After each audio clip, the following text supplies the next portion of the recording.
Hello there. There were some very fine speakers at yesterday's New Culture Forum Locals event in Southampton. That is, until they asked me onto the stage.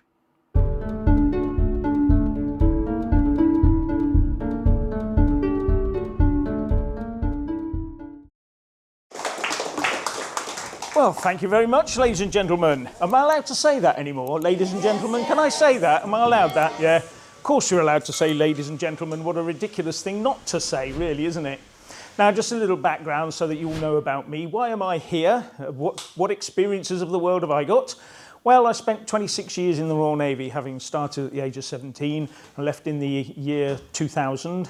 And during that period, believe it or not, during the end period, I studied law to get a law degree from the Open University. So I know exactly what Stephen's talking about in dusty rooms reading these books.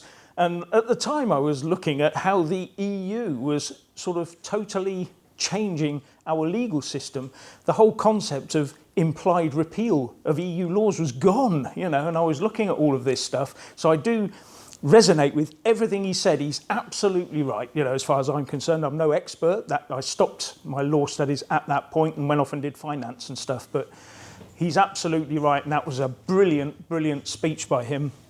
So I'm hoping a lot of people will listen and a lot of people will get him on board to start talking about mending this country's whole system, because the EU did do a lot of damage in the law because they stopped parliaments being able to change any law they wanted to because the EU law stopped them doing it, and that is not constitutional under our law. So yeah, that's sort of my history on that. So I do have a big thing about defence of the nation, but I was sort of coming in on the back of what Stephen was saying. This country is FU'd, isn't it? Really is. I mean, we're at it. We're at the end, really. It's we've got so many people with a vested interest in keeping it going as it's going, and they are all over the place. They're in Parliament. They're in the House of Lords. Don't forget the House of Lords. They can stop things. They can block things, even if it's just for a short time. So they're important. Oh, and the civil serpents. They are the worst because they have a vested interest in because they run the country. As far as I'm concerned, that's what they see. Now, as an example, this Chagos deal. Good Lord, Keir Starmer gave away sovereign territory on the back of what was, in fact, an unenforceable foreign law. It was a foreign decision, unenforceable, but he made that decision. But he didn't start that ball rolling. That was started by the Tories years ago. They started this, and they're moaning, oh, we wouldn't actually have done it. Oh, yes, they would, because it's part of the uniparty establishment way of getting things done. The civil service, as was been pointed out, the civil service push things through, push it to ministers. Ministers do as they are told. They can't do anything else. It's beyond their powers to do anything else. You see, they don't run the individual civil service departments. Their head of department, the civil service, runs that department. They are there as a figurehead. Go to cabinet, argue for as much money for our department as you can get. The more money you get, the more important you are. Yeah? And it goes from there. And that's why we're in this awful position we're in right now, as has been so expertly pointed out by those who went before me today. But one of the big things that I detest about all of this is the defence of the nation. The defence of the nation, there isn't any defence of the nation. Do you know what? It seems to me that our first and last response is the big red button under Whitehall, the nuclear push the button. Oh, they're just about to push the button because we haven't got anything else to get in the way, have we, really? We've got hardly any ships, hardly any jet fighters, hardly any tanks. What ones we have, we've sent them abroad to help Ukraine. Whatever your thinking or views on that are, that's where some of this has gone and some of our money has gone. So we have to actually recognise that the defence of the nation is just non-existent. And I think we need to be doing more. And talking about this figure, it used to be 2% of GDP, didn't it? We're going to spend of GDP on defence of the nation. Yeah? What happens if GDP goes down? That 2% goes down, as it does for everybody, because it's all tied to percentages. And right now, what's the latest figures out? What's happened to GDP? Down. It's gone down. So our defence spending has gone down with it. So what are we going to do? We're going to do the NATO thing. We're going to up defence spending to 5%. That's 3.5% directly for armaments and 1.5% for infrastructure to make our infrastructure more war ready. Yep. So we'll do all of that. But the way they achieve it is by accounting. So they put various things that they would normally put under the Home Office or under the Foreign Office. Oh, we better put, if we put that under defence, if we just sneak that in under the radar. Oh, look, have we got any more tanks? Have we got any more aeroplanes? Have we got any more ballistic missiles? No. All we've got is a big fatter number on the spreadsheet. That's all that we've done. And we've done that even with the 2%. Cookery. Yeah, it is. It's pure, absolute, it's fraudulent. And we are being told that the senior officers will tell you. I left the Navy as a lieutenant commander, sort of about a major level. And I could see the writing on the wall back then, because the Berlin Wall had come down. It's come down, it's the end of the Cold War. The peace dividend. Yeah, the peace dividend, which means we no longer spend on defence and we can spend it on all sorts of other things like, I don't know, hotels and stuff like that. So that's sort of where we've been going. Now, I don't know whether anyone's picked this up, but it's either during Keir Starmer's speech on defence or some document he wrote. It might have been in his speech, but he actually said that upping defence spending, there will be, he said these words, a war dividend. Yeah? Because spending money up north, it will be jobs and all that sort of thing, yeah? So all these new wonderful jobs will come out. So you'll think, well, we've gone from peace dividend to war dividend sort of idea. But I don't think we're actually going to be doing much about this, because he's talking about this all coming into fruition, I don't know, middle of next decade or something like that, yeah? So I just don't believe anything that he says. I don't believe anything that his Defence Secretary says. And most of it comes from the civil service, as I've said already. They're the ones who've already been putting in train, in motion, for us to join our armed forces into a joint EU armed force. It's already happening. It's already happening. And the French and UK nuclear deterrent, yeah, just been announced, hasn't it? So independent nuclear deterrent. I will tell you, my final job in the Royal Navy was in a huge, great bunker right under Whitehall, right deep down. My finger was on that button. I had the codes, okay? So, or half of them. I'll say I had half of them. Someone else had the other half. Because if they didn't, yeah, who would trust me? I mean, crying out loud, you know. So, that was a very responsible job. And But we now hear that suddenly we're going to be sharing warhead technology with the French and all sorts of stuff. And I'm thinking, wait a minute. We used to have what's called a NATO response. Everyone says, oh, you won't fire unless the Americans tell you to. No, this was all part of NATO. It's like when you're flying aeroplanes, you want to keep them apart in space, in the airspace. With nuclear missiles, you've got to do the same for obvious reasons. And you've also got to have them landing in different places. Yeah? Because otherwise, if the three land in the same place, one will knock the other two out, and it's a waste of time. So that's what we talk about with NATO response. And it's not about someone control, it's just about we put our effort in with that.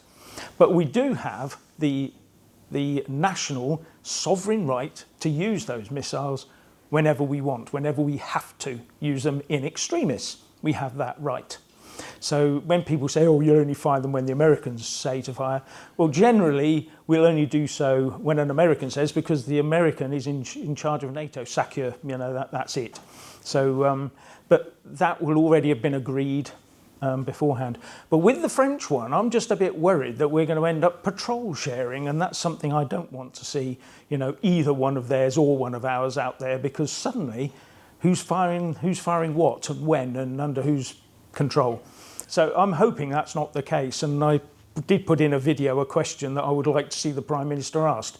Are you going to guarantee that one of our submarines will always be at sea under your control with your finger on the button and not someone else's? And I'm not sure what sort of answer we'll get from that. Yeah, so that's, you see, I'm very concerned about where we're going for the defence of the nation. And no one really worries about it until things start happening. I mean, when there's a flood, how many times when there's a flood, where's the army? We need the sandbags, that sort of thing. That's about as far as it goes. And at the moment, we've got so few service people. You would have said servicemen. I would have said servicemen 5 years ago. I'm now saying, oh no, I've been indoctrinated. Service people, that's the end of the world. Oh dear, cut that off the camera. Right, now, we've got so few service people that no one knows anyone that's been in the services or serves in the services or anything like that. But whereas in the 50s, you'd had national service, everybody knew what a corporal or a colonel was and all this sort of thing, what an admiral was. You all had an inkling of what the armed forces were doing, how they operated and why they were important and the service they gave to the country. We used to understand that. Now they're becoming more and more detached because of the way we're running defence.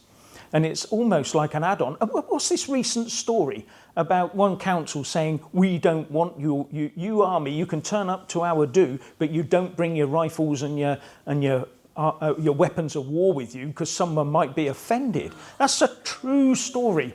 And you read that, and as far as I'm concerned, the first thing I would say is, well, when your river floods, you won't want our sandbags then, will you? It's just totally and utterly obscene that people in this country think like that. And this is one of the reasons that we've got to this stage is because of the mass immigration, the newcomers coming in. They're pulling in a different direction to us. It's natural for them to do so. If they come in the numbers they're coming in at, or allowed to come in the numbers they come in at, it's a natural human reaction to club together in large numbers. And then, when you club together in large numbers, you can elect the people you want under our system. And now we have a parliament that is absolutely riven with special interests. Now, it was pointed out to me, you've heard of Professor Betts and what he said about impending civil war. I mean, that you can decide for yourself on that. I've actually mentioned on videos that I think we are trending that way if we're not very careful. Now, I read another article, a Substack, I can't remember the guy's name, who referenced this work, but he said at the top of his thing, he said, do you remember Northern Ireland when we had the threat, the sort of the civil disturbances? Well, the police and the army only had two sides to contend with. How many sides have we now got in this country for our MI5 special branch or whoever GCHQ to deal with in this country? Huge. And we're not talking about, it's 10 people over there, 5 people over there. No, what we're talking about is potentially a couple of million and a couple of million and 30 billion, trillion, far right over there. Because that's what they're trying to tell you, that's the problem. The problem is that if everything does go a bit pear-shaped and people get a bit uppity, the largest demographic will obviously want to defend themselves. Yeah, that's what would happen. And they will be labelled far right. We told you it would happen. That's what they'll say, that sort of thing. Now, there are political ways out of it, as Stephen so well put out. We've got to hit this day one with the proper legal framework. But it's funny, if you look at how Parliament starts, King's Speech, days of debate about the King's Speech. Then you've got to get all your committees, all those parliamentary committees. You've got to get them to sit down. You've got to elect the committee members. You've got to give heads of those, the chairman of all those committees, all this sort of thing. And then you've got to induct all the MPs through to put their hand up and swear on whichever they want to do. Ladybird Book of Birds or something. I don't know what they do, but you get the idea. You've got to go through all this, and this is all part of the conditioning process. Look, there is a process. MPs, ministers, there is a process. The civil service is in charge. The king's here, ready to make his speech. Now, toddle off you go. And that's how this whole system works on this sort of basis. So I look at all this, and it just fills me with horror that we even think we can do it day one. It's going to be very, very difficult, time-consuming. And the most important thing that any new government's got to do is lay it out in words of one syllable on a manifesto that outlines everything exactly as they want to do it. Because that's the only way that they'll get it through the House of Lords. Because the House of Lords will be going, no, it's not in your manifesto, we can hold it up for a year. And they can do that with most stuff. So you know about the Human Rights Act? The Human Rights Act is very interesting because it puts a requirement that every new bill that goes through Parliament, every new bill, you know, they come and say, oh, we're going to make a new law. So here's the bill that proposes it. On the front of it, it has to say, this bill is in accordance with the European Convention on Human Rights.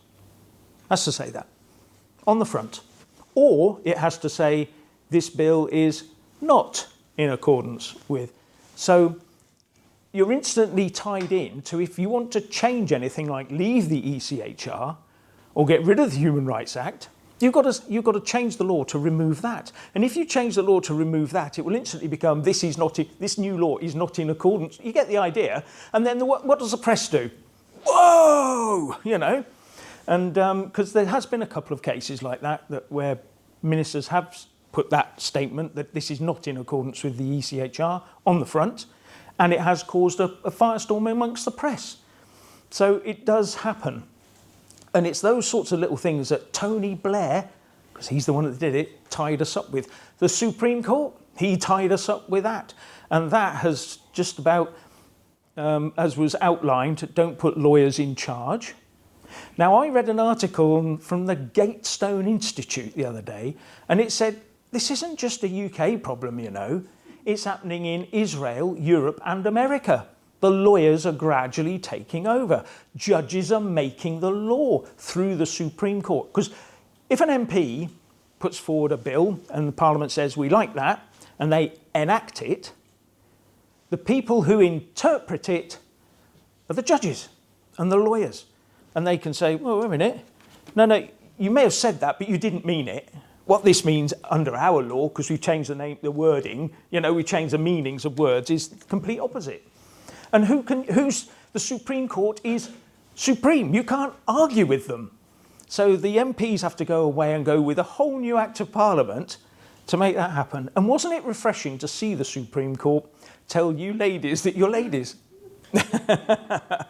So, women are women. Sorry? Women are women. Yeah, exactly. So, but that was only derived from the legal position in the Equalities Act. That's all. If that Equalities Act had said something different, the judges would have ruled different. Beware of that. So it's all right saying, oh, they've ruled.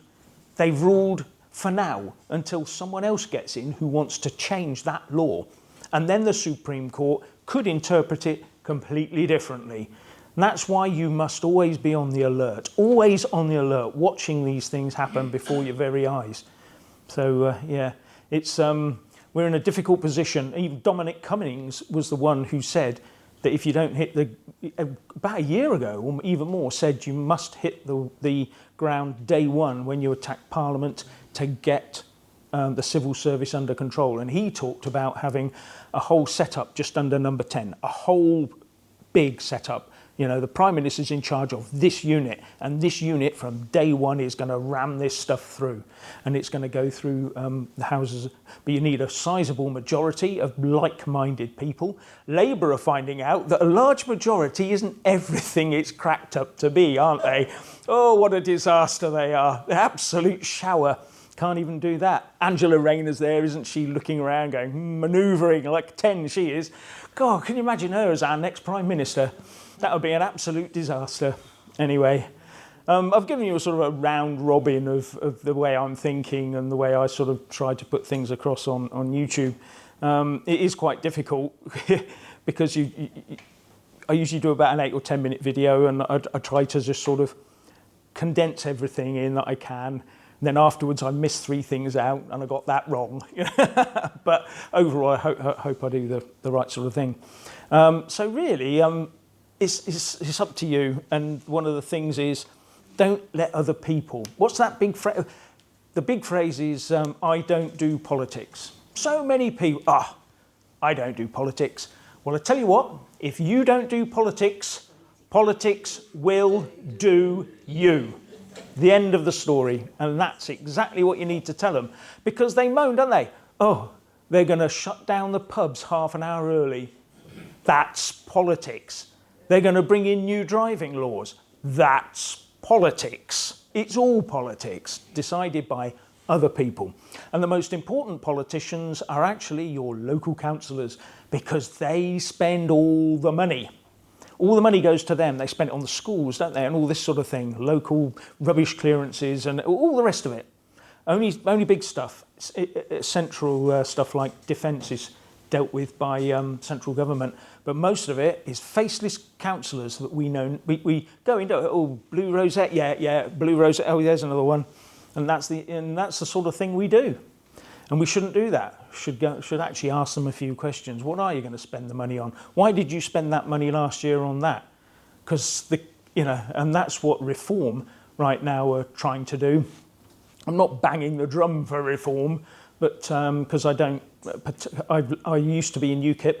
I left UKIP in January because I wanted to be more objective when I was doing my videos. But I have signed up to Ben Habib's Advance UK just to keep an eye on things. And I'm also part of the pledge, which you may have heard about. If you haven't signed up to it, I've got some cards like this, got a thing on the back. You can go and have a look at it. It doesn't cost you anything to sign up.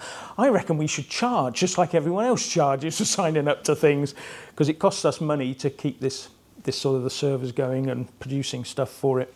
But it's worth a look, because the pledge is it's on the web, obviously, and what it's about is aiming to build a community of people who are committed to our nation, this sort of thing.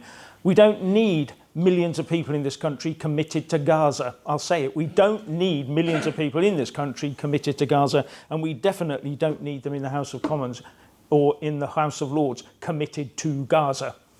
You know, I just find that so stupid, and virtue signalling and all the rest. And some of these people do actually want us to get involved against Israel in Gaza. But there you go. That's another story. Anyway, I think I've prattled on enough. Does anyone want to ask me anything? Yes. Thank you.